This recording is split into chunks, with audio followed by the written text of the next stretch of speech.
Pour beaucoup, ils viennent repasser leur permis, un peu à reculons, faut pas se voiler la face, ils l'ont passé il y a des années, 20 ou 30 ans. Et comme je dis à ces gens-là, je vais pas leur apprendre à conduire en fait. Je les forme à passer l'examen dans un certain cadre et une certaine discipline.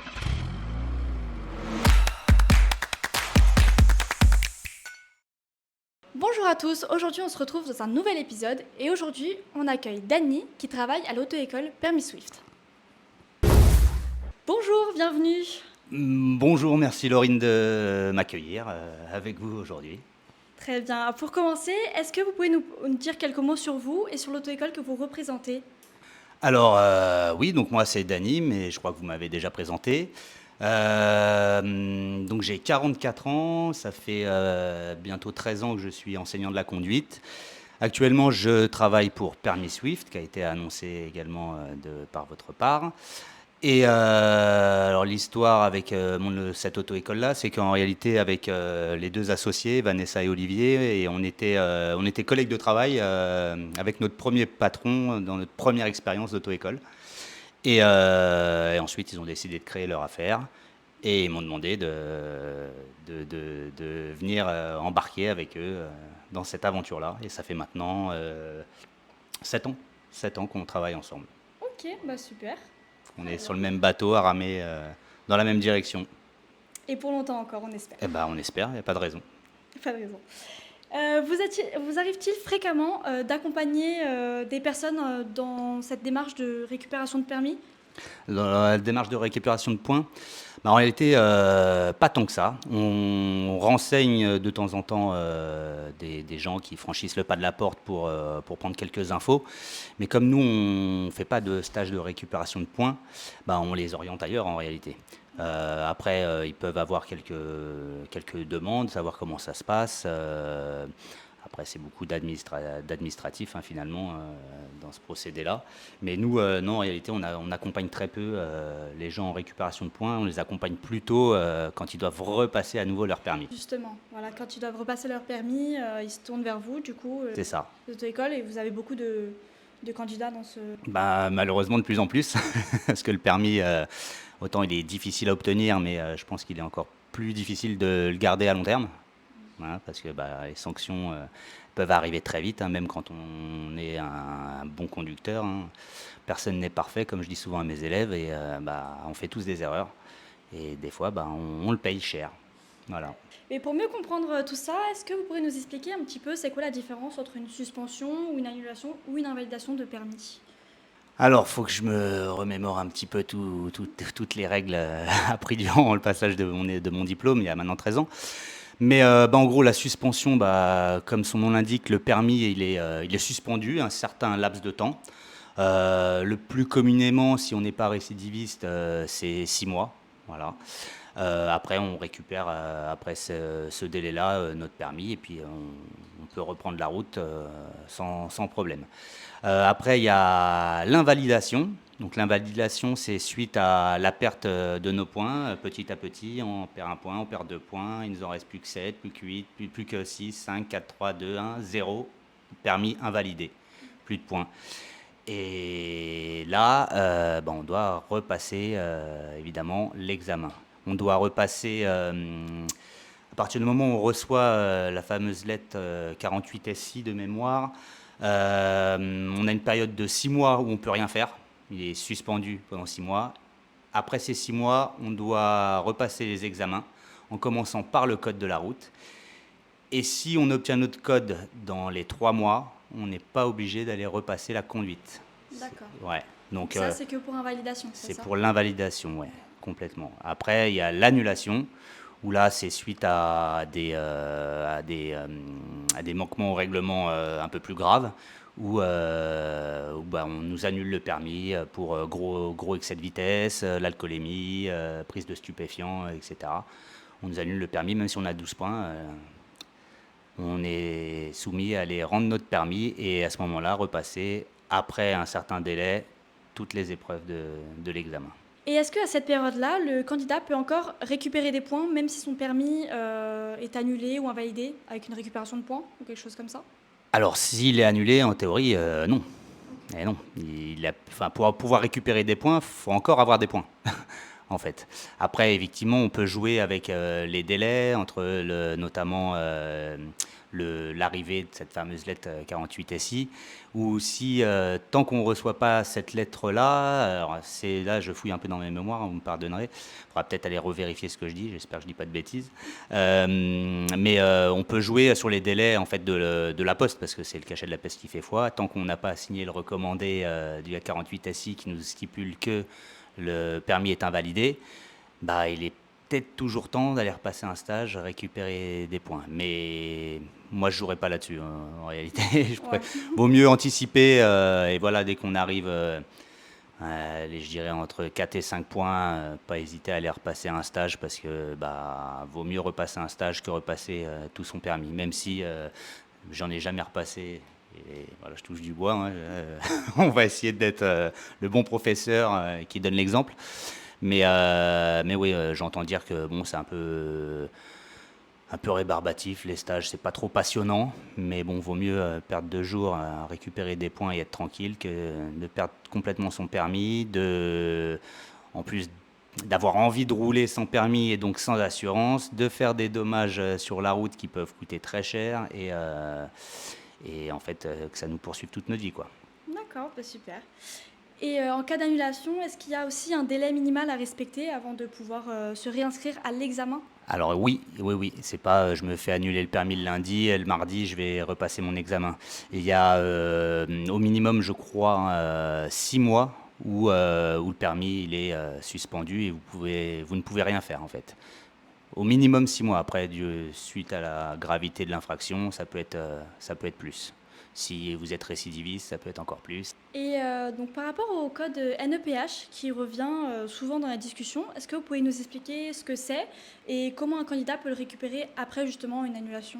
Alors, le numéro NEPH, moi, comment je le rencontre le plus souvent, c'est lorsque nos élèves viennent s'inscrire.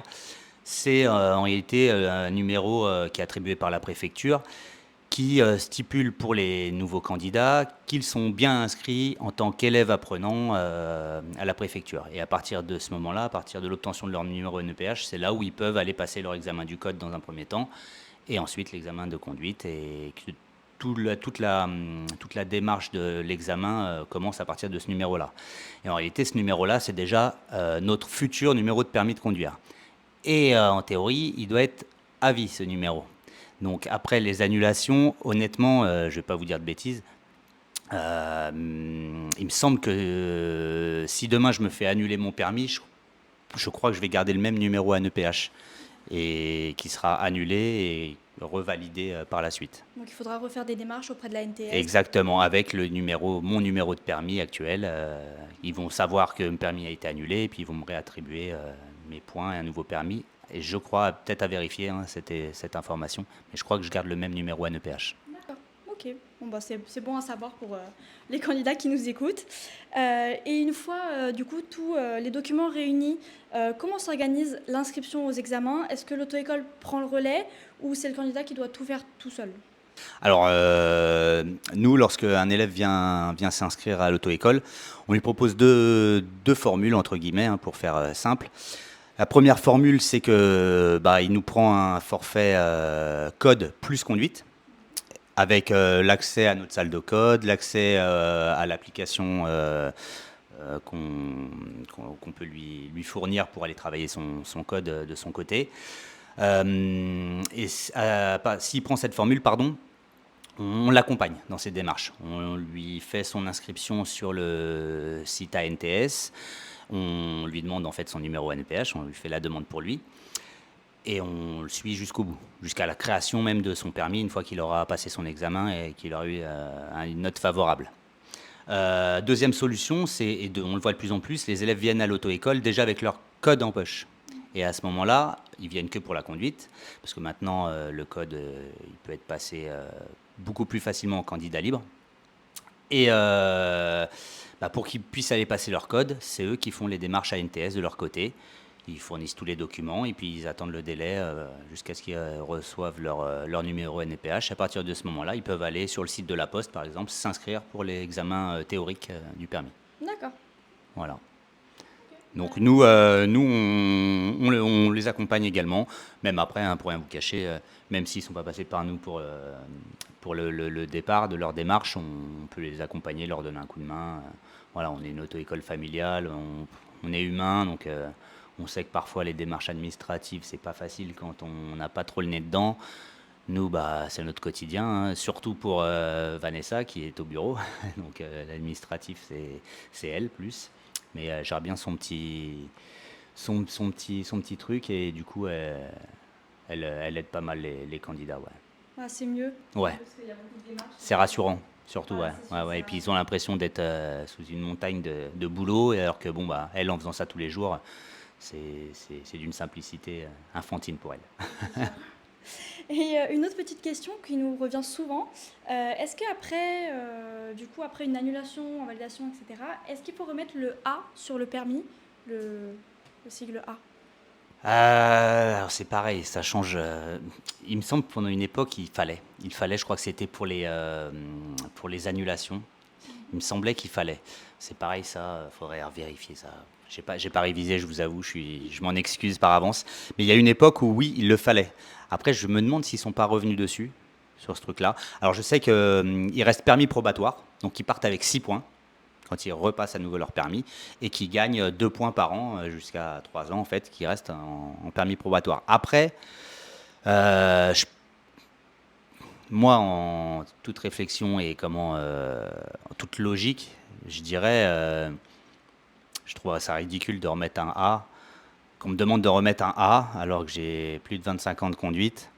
Bon, à la limite, qu'on me demande de respecter les règles du permis probatoire, les vitesses, parce que bon, il se peut que je me suis je, me- je me- je manque de points par des excès de vitesse et qu'on me bride un petit peu par rapport à ça, je pourrais le comprendre. D'avoir le A derrière, je suis pas sûr de l'intérêt finalement en fait. Ok, d'accord. Bah, merci pour ces réponses. Je vous en prie. Et une fois les épreuves validées, quelles sont les démarches pour obtenir officiellement un nouveau permis?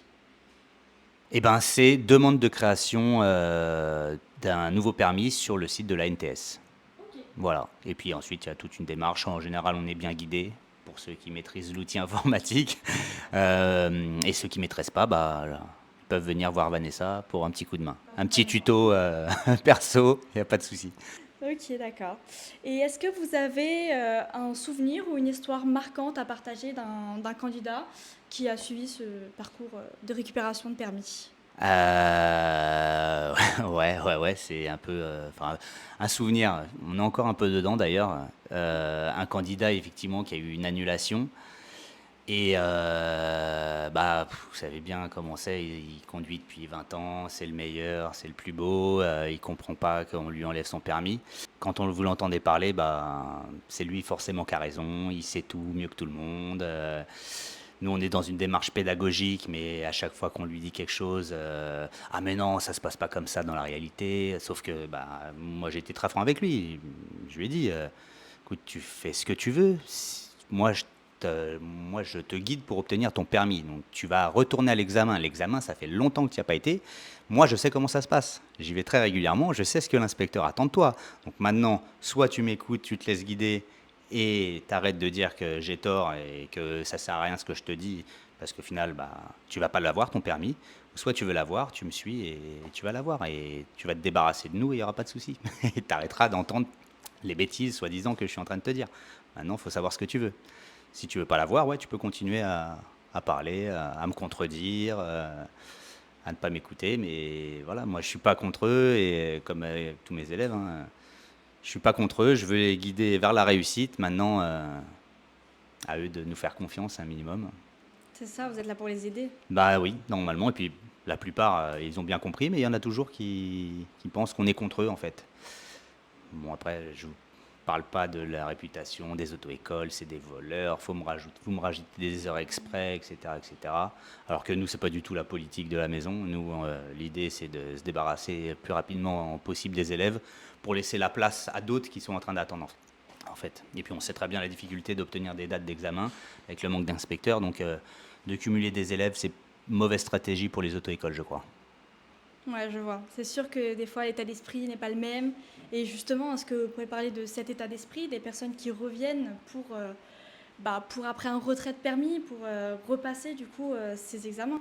Eh ben, en fait, on a tous les profils et c'est une caractéristique de notre métier, c'est qu'en fait, on a toute catégorie de personnes, toute personnalité, toute classe sociale qui viennent derrière le volant apprendre à conduire. Parce on peut être simple ouvrier et avoir besoin d'un permis, avoir bac plus 8, être médecin, chercheur ou autre, et on a besoin du permis. Donc on a tous la même formation et du coup, je vois plein de profils différents.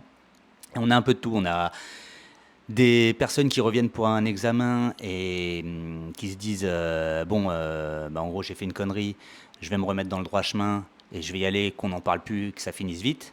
Et en général, ça finit vite, effectivement. Ils font leur truc, on les briefe pour l'examen, on les prépare, ils vont passer l'examen, ça se passe bien, ils nous remercient, ils sont contents et ils repartent dans leur vie de tous les jours. Et ceux, un peu comme du profil du monsieur que je vous expliquais tout à l'heure, où on est forcément contre eux.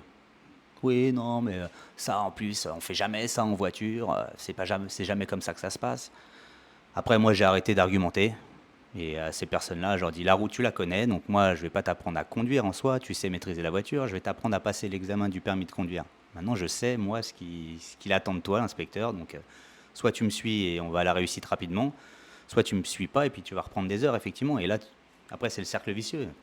Je lui dur de reprendre des heures parce qu'il m'a pas suivi. Il va encore être moins content et du coup, c'est le chat qui se mord la queue, quoi. Ouais, ça s'arrête pas. Non. On entend souvent que les candidats se dirigent vers les auto-écoles en parlant du test psychotechnique. Est-ce que c'est votre cas? Ouais, effectivement. Effectivement. Après, je peux me mettre à leur place, hein, on leur parle permis de conduire. Eux, ils se dirigent très normalement vers une auto-école. Sauf qu'en réalité, c'est deux choses complètement différentes. Donc, nous, on leur explique qu'il faudrait qu'ils reviennent vers nous une fois que les premières étapes administratives seront faites de leur côté. Et ça commence par effectivement le test psychotechnique. Donc, nous, dans ces cas-là, on les redirige vers des centres comme AEP. Et on leur dit, après avoir effectué leur test psychotechnique, ils se redirigeront vers nous une fois que leur dossier sera complet. Nous, on peut rien faire d'autre avant ça, en fait. D'accord, parce que du coup, c'est l'étape après le test psychotechnique. Voilà, voilà, c'est ça. C'est ça. Après, on commence la procédure de l'examen. Nous, avant ça, on n'a pas la main dessus. C'est en fait, c'est deux métiers différents, en fait, en réalité, hein. Mais bon, c'est vrai que dans le commun des mortels, on pense permis, on pense tout de suite auto-école. Et si j'avais pas été du métier, très certainement, c'est ce que j'aurais fait aussi. Voilà. Je dois repasser mon permis, bon, je vais me renseigner en auto-école. Et puis, je me dis qu'au pire des cas, ils me redirigeront et c'est chose qu'on fait. Oui, c'est la première chose à quoi on pense. Ouais, complètement. C'est normal. D'accord, très bien, merci beaucoup. Est-ce que vous pouvez nous parler de l'état d'esprit des personnes qui reviennent vers vous après un retrait de permis? Ouais, complètement. Pour beaucoup, ils viennent repasser leur permis, comment, un peu à reculons, hein, faut pas se voiler la face. Ils l'ont passé il y a des années, 20 ou 30 ans, et du coup, ils doivent repasser l'examen. Et pour beaucoup, ils pensent ne pas l'obtenir. Parce que ils ont tellement une conduite dite de tous les jours que le cadre, je passe mon permis devant un inspecteur, il s'imagine ne plus l'avoir. Et nous, ce qu'on fait, en fait, c'est juste on les met en confiance. Et comme je dis à ces gens-là, je vais pas leur apprendre à conduire, en fait, parce qu'ils conduisent depuis 20 ans et s'ils ont conduit des années et des années, c'est qu'ils savent le faire.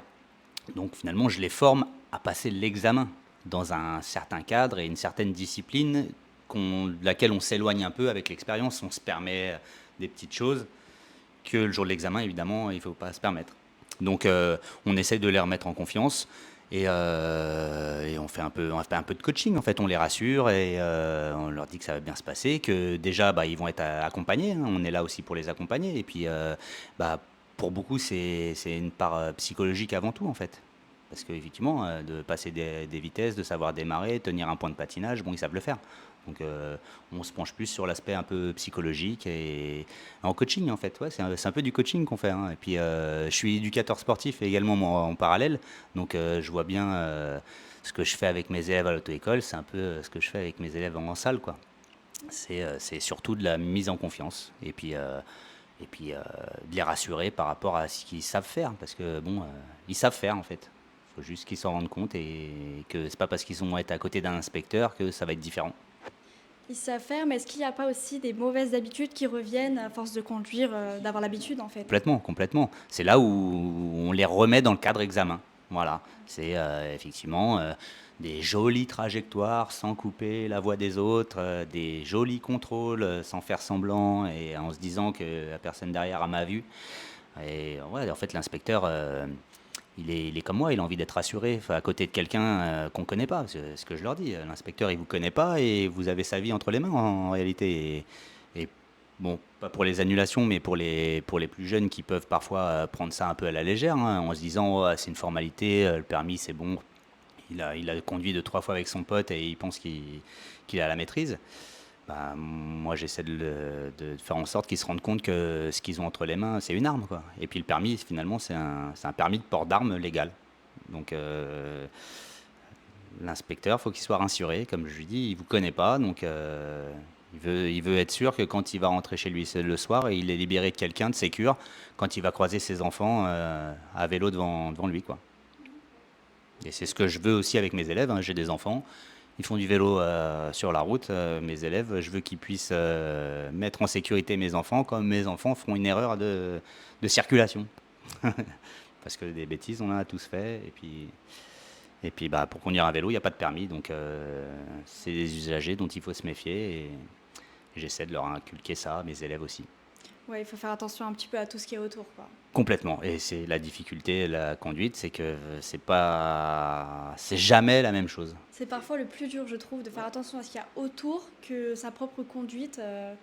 Complètement, complètement. De maîtriser une voiture, en fait, de manipuler une voiture, c'est pas le plus compliqué. Le plus compliqué, comme je dis souvent, c'est d'analyser ce qui nous entoure.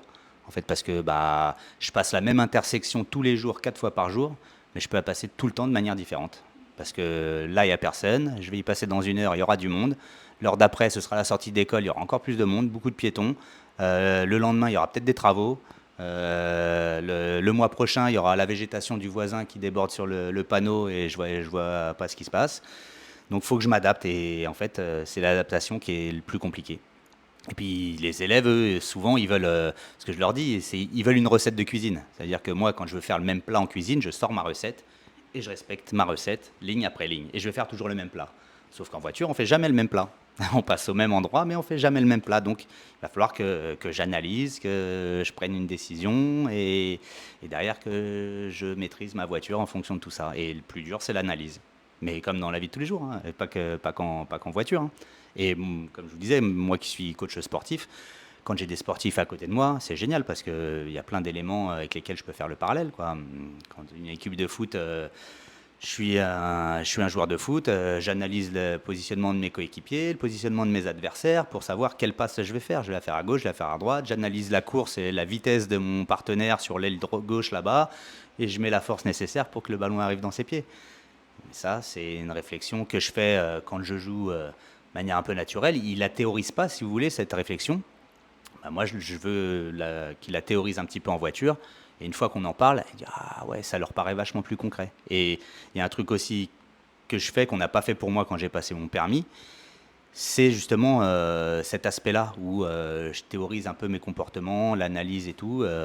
Moi, je l'ai découvert avec mon expérience. Et comme je dis souvent à mes élèves, j'essaie de faire en sorte qu'eux, ils aient dans les mains, avant le passage du permis, ce que j'ai eu moi après quelques années d'expérience, qui gagnent du temps en fait sur la route.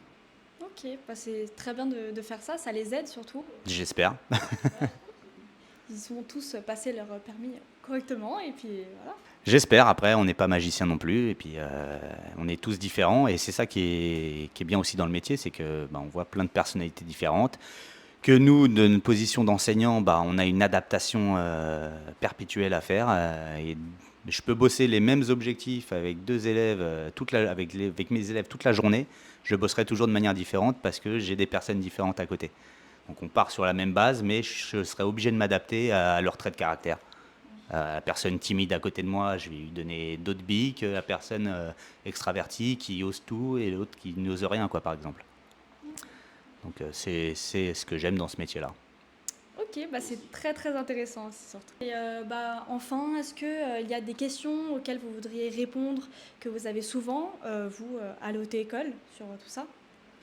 Euh, bon, toujours la question les délais pour le permis, etc. La difficulté, pourquoi c'est toujours aussi difficile d'obtenir des dates, etc. Mais parce que tout simplement, il y a du monde, quoi. Et je sais que tout le monde veut être satisfait le plus rapidement possible, mais on n'est pas les seuls. Et puis, ça fait effet entonnoir. Donc, malheureusement, à tous ces gens, j'ai envie de leur dire, faut prendre un minimum son mal en patience et être prêt constamment, comme la vie d'un conducteur de tous les jours, quoi. Il est prêt constamment à rencontrer des difficultés. La difficulté quand on est élève apprenant, c'est d'être prêt le jour de l'examen. Et ça, faut se tenir prêt. Et le délai, malheureusement, il est un peu long. Il y a du monde. Il y a du monde. Et encore plus maintenant qu'on a une partie de la population en plus, les jeunes de 17 ans. Donc ça nous rajoute encore une population supplémentaire, mais on n'a pas plus de dates. Et les inspecteurs, ils se reproduisent pas. Enfin, si, certainement de leur côté, mais ils font pas forcément d'autres inspecteurs, je veux dire. Ok, d'accord. Très très bien. Merci pour ce témoignage. Écoutez, merci Dany pour vos réponses. Et j'espère que ça aura aidé la plupart des candidats qui nous regardent, qui pensent à repasser leur code ou leur permis. Eh ben, je vous en prie, merci à vous pour votre accueil. Et effectivement, j'espère que ça a pu éclairer certains futurs candidats. Le mieux, j'espère pour chacun d'entre eux qu'ils gardent tous leur permis et qu'ils n'aient pas besoin de venir le repasser ou d'aller faire des tests psychotechniques. Mais voilà, en soi, même s'il faut passer par ces étapes-là, faut pas décourager.